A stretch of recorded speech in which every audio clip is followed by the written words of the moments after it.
This week, Northern Kentucky University joined the University of Kentucky in moving to eliminate its offices overseeing diversity, equity, and inclusion efforts. Some lawmakers backed legislation to accomplish that very same thing this year, arguing that DEI policies promote division, and it's an issue that's likely to be revisited in 2025. There are also efforts happening in our state government to promote diversity. Just this week, a citizen lawmaker group making up the state's Commission on Race and Access to Opportunity heard about minority experiences in Kentucky's signature industries of horse racing and care, bourbon, and agriculture.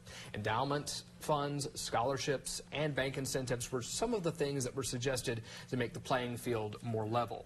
Now, what I didn't mention there is that those particular pieces of legislation, they never ended up making it to the finish line during the session this year, but it can project to voters almost the sense that the government's talking out of two sides of its mouth. You have some lawmakers that are not in favor of these kinds of things, then you have lawmakers that are trying to promote these things. So what role should the state government play in actually encouraging diversity in whether it's these unique industries or on college campuses? Senator Thayer, I'll let you begin. Well, first of all, we need to remember that our founding documents guarantee the right to life, liberty, and the pursuit of happiness for all Americans. We also have laws regarding equal opportunity in hiring that are already in place throughout America and here in Kentucky. And I note equal opportunity, not equality of outcome. That is not and should not be guaranteed in America. We guarantee equal opportunity. There's a big difference between equal opportunity and equality of outcome. If you promise equality of outcome, you become a socialist nation, and hopefully that's not the direction we're headed. The other thing I'd like to point out is we have broad support to pass a DEI bill in Frankfurt. We weren't able to come to agreement on some of the details, and I feel quite certain if the House will negotiate a little better with the Senate than it did in the session this year, that a bill will be passed in the next session. But it's having the intended result as we see UK and NKU eliminate the unnecessary offices of diversity, equity, and inclusion. Also, I'd like to get to what is diversity, because there is very little diversity of thought on college campuses, which have pretty much been taken over by the liberal left. Our mainstream national media taken over by the liberal left, and now we're seeing it get its hooks into our K through 12 public schools. So we on the right would like to see some diversity of thought in what's being taught, because it's very heavily tilted toward the left-wing ideology these days.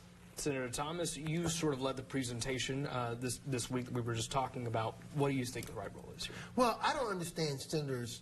There's nuance between equal opportunity and equality of outcome, because what you want is everyone being able to be in the room and have the same opportunity, the same ability to achieve their highest heights and achieve as much success as possible. It's funny, as I was thinking about this coming here, I would say that government should set the example. I'm very proud of the fact that Kentucky was the first southern state to have a civil rights bill, to say that we're going to make sure that people don't get discriminated against because of the color of their skin, or because of their gender, or because of their religion. And we did that back in 1966, and I'm very proud of our state for doing that. I walk into your newsroom, and I see that you have people of all different genders, all different races right here. We should have that. We should have that here in our government. And I want to say this before I turn the floor back over to Senator Thayer. What people don't realize is that diversity is here to stay, Bodie. What people don't acknowledge is probably for the very first time in the history of our country, we have both tickets with interracial couples. On the Democratic side, we have Kamala Harris, who's both African American and Indian. She's married to a white Jewish husband. Interracial family. On the Republican side, we have a vice president married to an Indian with biracial children. So diversity is here on both sides of the ticket.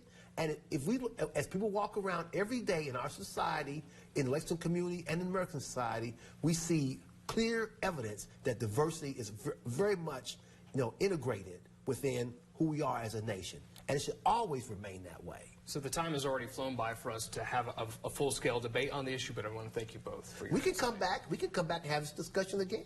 Happy to do it. All right. We'll be right back with Point of Order.